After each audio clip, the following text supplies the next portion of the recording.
Have you ever felt? Are you listening? Damn.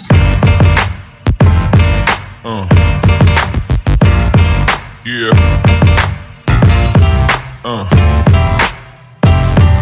Yeah. Yeah.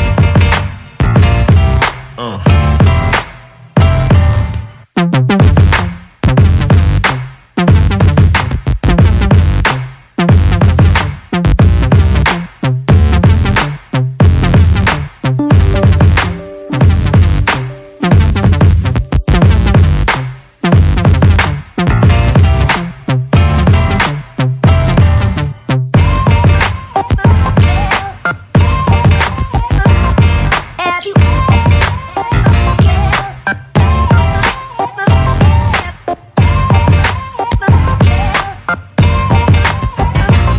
Have you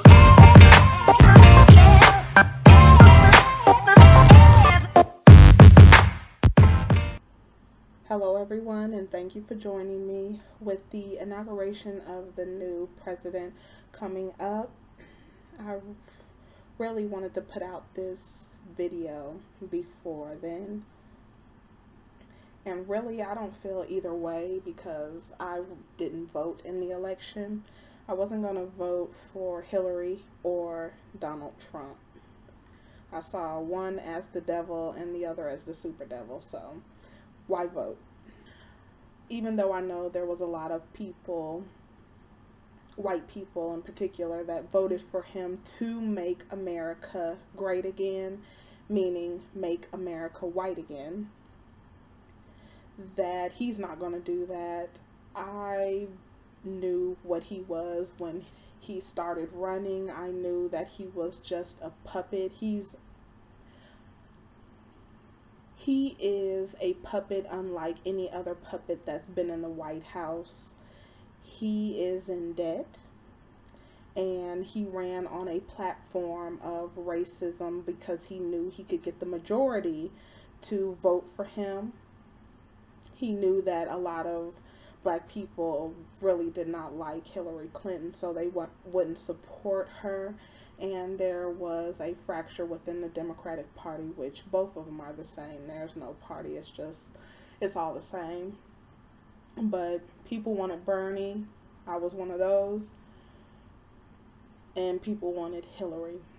So he knew he could really get the fringe, the crazy ass fringe, the alt-right, the KKK, the racist, all to come in and vote for him, to position himself to help him and his family.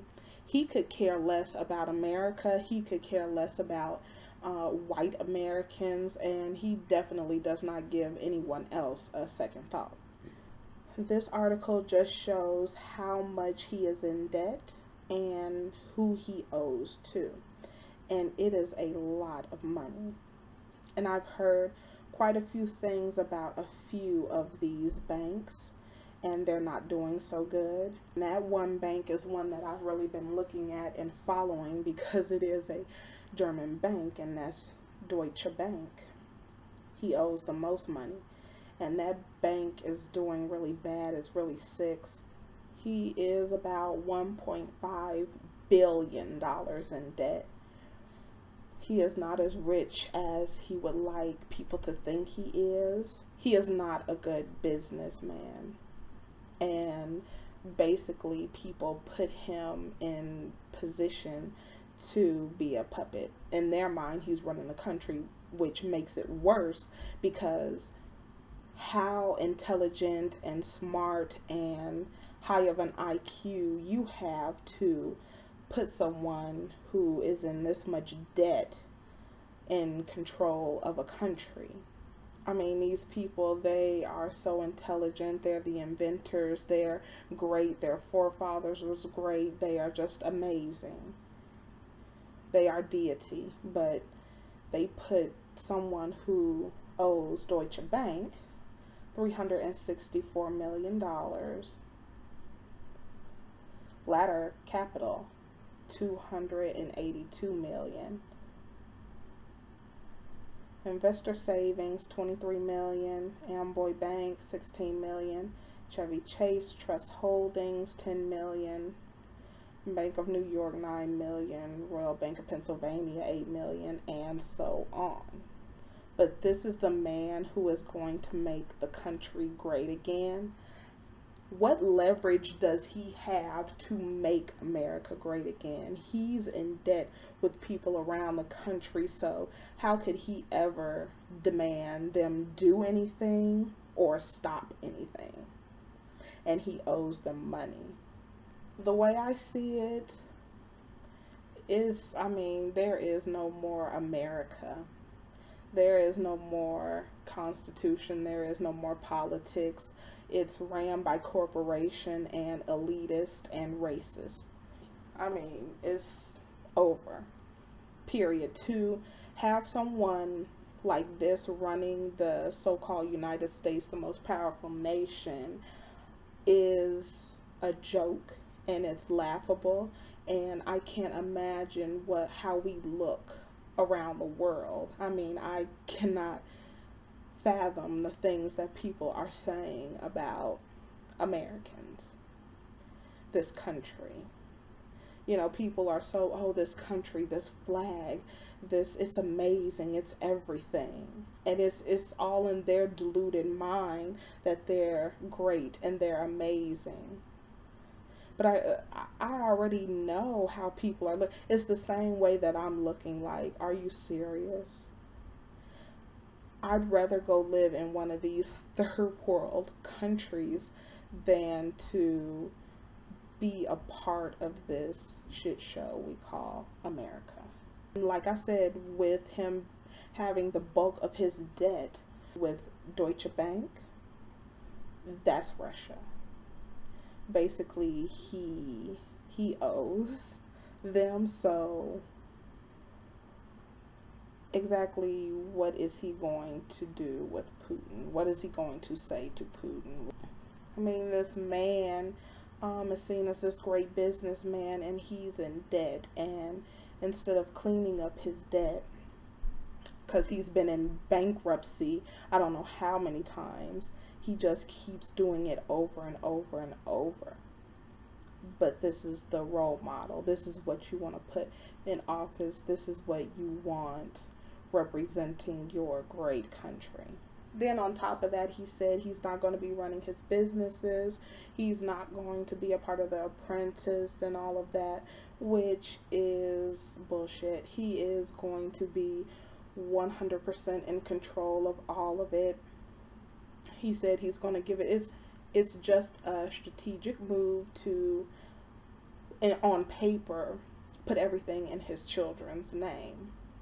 But he will still be running it, and he will be over it. And there is a conflict of interest, and white people are going to learn, no, he's not going to get any jobs for you. No, he's not going to get any money for you. No, he's not going to help you out with your debt. He is not going to make America great again. He is not going to make America white again. He is not going to lift up the white race. He is not going to give you anything you want. He's going to take away your health care. He is going to take away all your entitlements. And he's going to finish destroying you.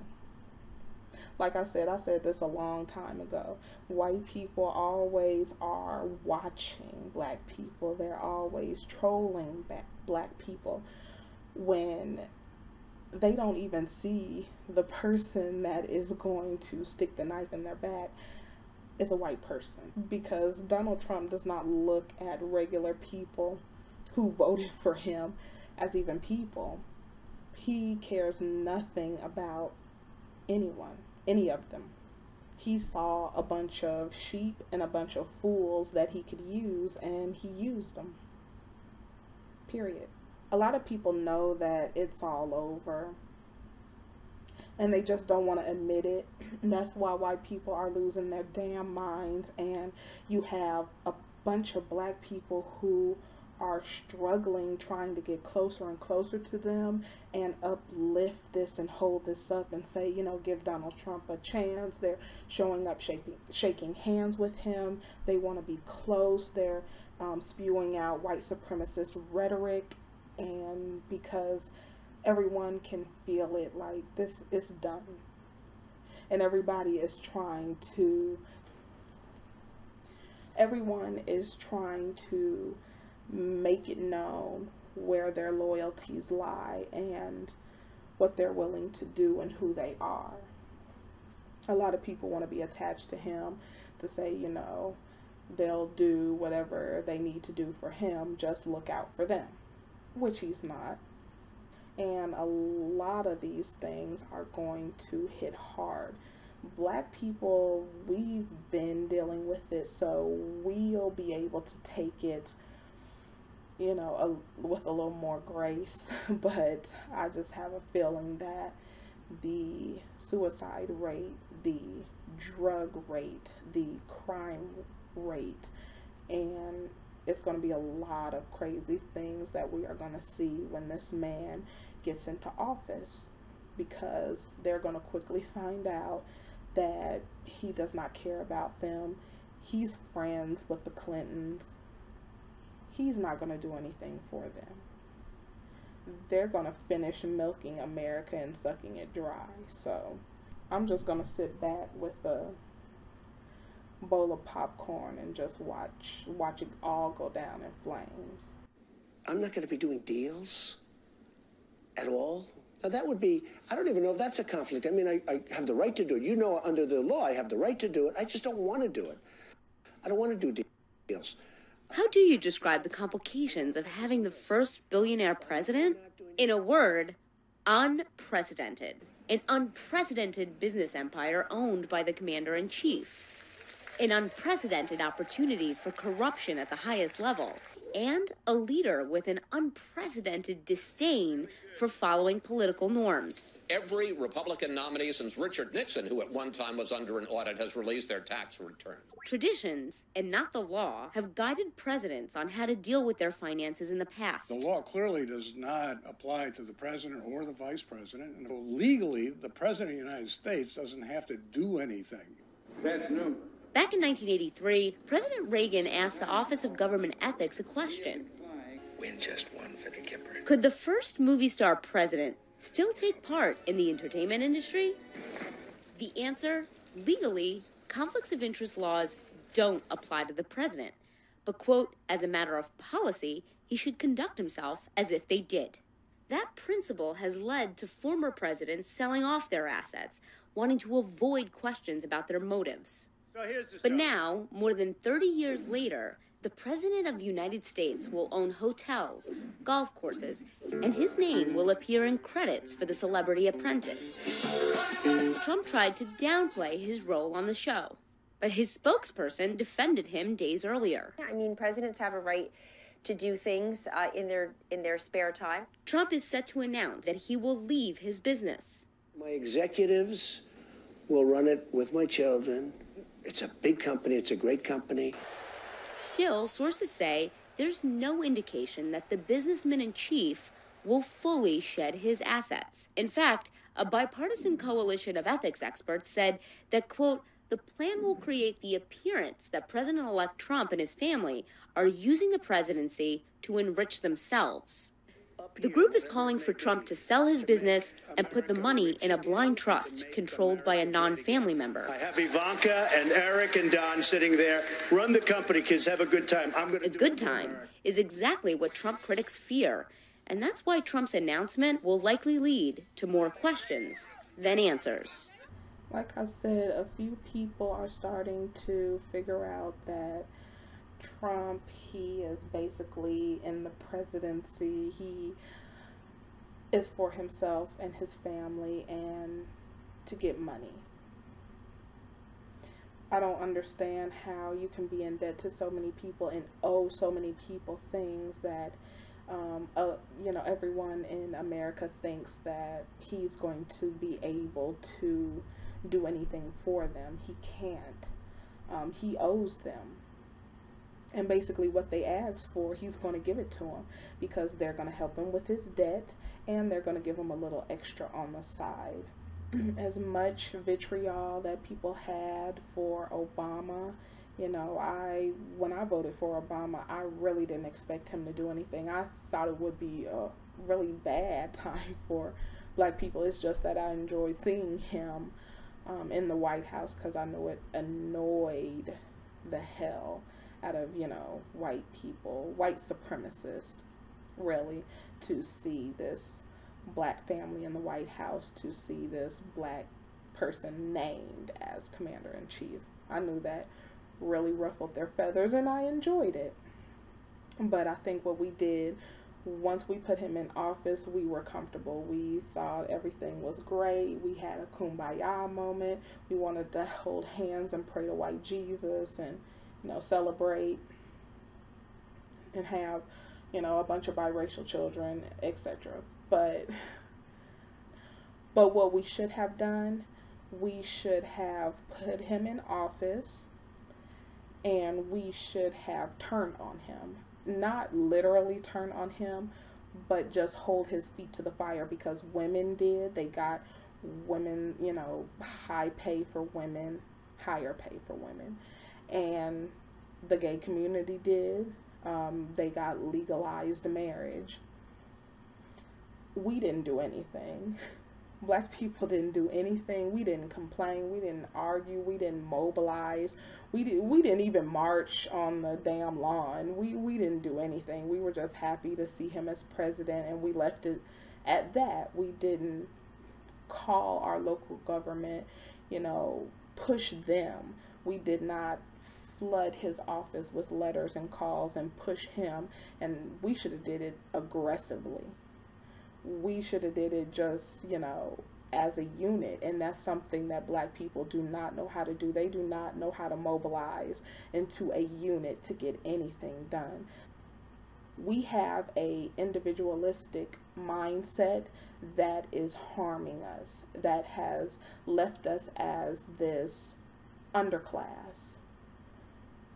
Everyone else, you know, Asians, Hispanic people, they come over and they are a group. They hire and they live with and they mobilize with their group. We don't do that.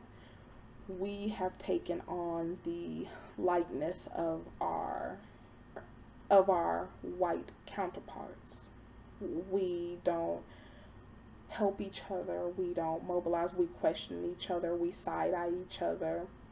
And you are supposed to watch within your own group, but I would think that all this white supremacy that's going on would make you want to just put things to the side and really mobilize to get things done. But that didn't happen.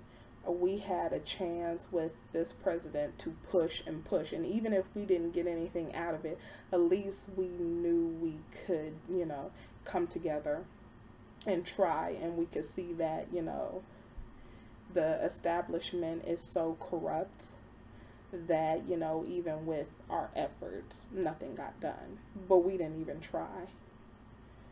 And that's why I was happy to see Trump actually get into the White House, because it's going to really put the fire to black people, because black people are hard-headed. They are stubborn, and they don't learn unless their freaking head is smashed into the wall a million times. We act like we can't get it together unless we're in a harsh environment or something horrible is happening to us. Then we know how to come together. Then we don't care because she, you know, wears, you know, pettiness. We don't care about the pettiness that we do every day. I'll say that. But we just didn't come together to put Obama to the fire so he could go aggressively against the Senate to get things done. I mean, we didn't give him an excuse or even a reason. He could have, you know, easily said that, you know, that we're putting pressure on him and everybody would have saw it, and then they would have felt like, okay, we have to move or else we'll be out of a job. But with President-elect Trump, I think white people are going to learn this lesson too. And it's going to be a hard lesson for white supremacists, racists, and bigots. They're going to be traumatized by what Trump is going to do to them, and how he's going to stab them in the back, and he's going to leave them behind on the crazy ass fringe that they've been skating on for a couple years now. And then after I saw this video, I saw another video of a guy. You can see, it's like it's painful for him to admit that he likes the Affordable Care Act, which people call it Obamacare. I don't call it that. I don't like that name. And when I did work, because I'm here in Indiana, Pence, which is, oh my God, he is horrible. People have no idea. They think Trump is bad. They have no freaking idea about that one. When he put together his health coverage, his HIP 2.0 plan, which I was a part of that, it was sloppy. There was no instructions. He just threw some shit together and he did not care. And a lot of the money wasn't used. It was really given away between him, his friends, and, you know, the people he had the contract with. But a lot of people who are offered that, they usually get it just to say that they have some type of insurance, so they won't get a tax penalty. And a lot of people, when they are faced with choosing the Affordable Care Act, or what people call Obamacare, they would drop Pence's health care, and they would go back to the Affordable Care Act. They would scream. Some people would get letters about the HIP 2.0 program and say they may qualify and they won't have to pay so much because it is determined by, you know, your income, and they wouldn't have to pay as much. They didn't give a damn. They were willing to pay whatever they were paying to keep that health coverage because they loved it and they liked it. And it was a bunch of white people coming in, withdrawing from the HIP 2.0, running back to the Affordable Care Act, what they call Obamacare, and they said that Pence's insurance was horrible and they wanted their Obamacare.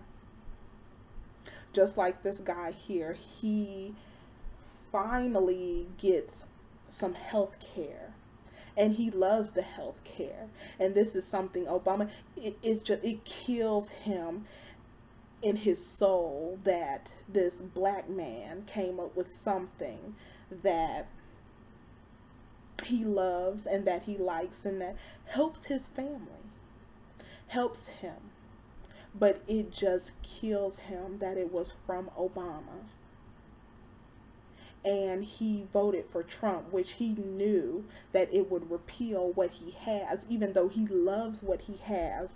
His solidarity to white and white supremacy is so deep that he's willing to put his health and livelihood and the health of his children and his family at risk because he has such an allegiance to white supremacy. This runs deep. You can see the pulling back and forth, like, oh my goodness, I love this Obamacare. I love the Affordable Care Act. He finally has protection. He finally has good health care. He can finally go get screened to make sure, you know, he can catch whatever it is early. He feels safe. He feels better. But because it came from someone with melanated skin, he's willing to give it all up. He's willing to give up his life for white supremacy. They wouldn't sell it to me at any price. It was just not. But I was overweight, so I was a risk. Back in 2013, Bob Rusko, then 53 years old, was a familiar story in America. Too familiar. He was more than 100 pounds overweight, at risk of heart disease and diabetes. He was also self-employed, and no company wanted to offer him health care insurance. He was considered too big a risk. Was that tough to go uninsured? Well, it doesn't make you warm and fuzzy, but I didn't like it, but it was the reality of the situation. When did you first hear about the Affordable Care Act? It was all over the news. What'd you think? I thought it was a good idea, even though I'm a conservative. So when did you first sign up for Obamacare? When it was first available. It was October, I remember, and I wanted to be covered because it's important. And as a result, starting in 2014, Bob was able to get insurance after subsidies. It was finally within reach and a big relief. September was, I can't wait till October. It's the feeling of coming out of the rain, if you will. You know, you're out there to the breezes. You know, you can do all you can. You get healthy, you try to be safe, but there's a certain amount of fate that's just out there. So to have coverage, it was, whew. Which makes what happened next all the more surprising. Repeal and replace. Look, okay, you voted for Donald Trump, who promised to repeal something that you're very much benefiting from. Again, just how do you explain that to people? I did what I thought was correct for the overall good of the country. I think economic strength cures a lot of things. People working, making decent money, that certainly helps out. I'd rather not need the subsidies. I'd rather be working. We are repealing and replacing Obamacare. We can reverse the stagnation and usher in a period of true opportunity and growth. That repealing Obamacare would be good for the economy. It's a common refrain. But the Committee for a Responsible Federal Budget suggests the opposite. They say fully repealing Obamacare would cost roughly $350 billion over 10 years and would also increase the number of uninsured by 23 million. If he does repeal Obamacare, as he's promised to do, what is that going to mean for you? No insurance. No insurance. That was a big problem for you before. I wasn't happy about it. Truth is, some of the states that most benefited from Obamacare had a majority who voted for Trump, like Rusko's home state of Florida. In fact, Florida has the highest percentage of enrollees in the nation. 1 in 10 Floridians under 65 signed on for health insurance through the Affordable Care Act. Rusko credits Obamacare with profoundly changing his health. And because of that, this lifelong conservative wrestled for the first time with the idea of voting Democrat. If I'd have voted for what I thought was strictly best for me, I would have voted for her. Because the health care plan gives us peace of mind, medical screening to stop something before it gets worse. Look at how many things have gotten better. Rusko says he has no regrets about voting for President-elect Trump, but he would tell him this. Each day we face the possibility of losing our home, going into bankruptcy. One thing could come in. The Health Care Act has taken that worry away. Now you heard this man say the Affordable Care Act, Obamacare, gives him peace of mind, his family peace of mind. But he was thinking about voting Democrat because he's a conservative. And he said, you know, even though he needs this health care, and it would have been better for him to vote the other way, which I don't think so. But just going along with the storyline, he instead votes for someone who openly said that he's going to take it away. And he said he could have voted in a way that would have been great for himself and his family. But what was he thinking about? I'm sure if you asked him, he would say the country, America, the American people. You know what that is. That's code word for white people. That's how deep their allegiance is to each other. It trumps everything. No pun intended, but it does. It is the number one thing that they will hold on to because it is the most important, and it is what gives them power. It is what keeps them in the place that they are. And even though they don't understand that certain people at a certain level who look like them, they want every little penny they can suck up, and they are willing to destroy them and roll over them. They don't understand that. And they are willing to give up their life even if they see the train coming and they know that they're going to get destroyed behind it. Their allegiance to that white supremacy is just deep. It's in their DNA. They can't break from it. But a lot of black people were losing their minds, and I joined in on it as well by saying, you know, I'm moving to Africa, I'm leaving, I'm this, but a lot of the pain is going to be at the feet of the people who voted him in. And a lot of the black people who are soft shoeing and hard shoeing for him, they may be the first to get it, but rest assured the people who voted him in, they are going to get devastated by what he's about and who he is and what he's going to really do. But I'll leave it here, and I'll leave the article in the description box. Let me know what you think. What do you think is going to happen when Donald Trump is officially the president of these United States?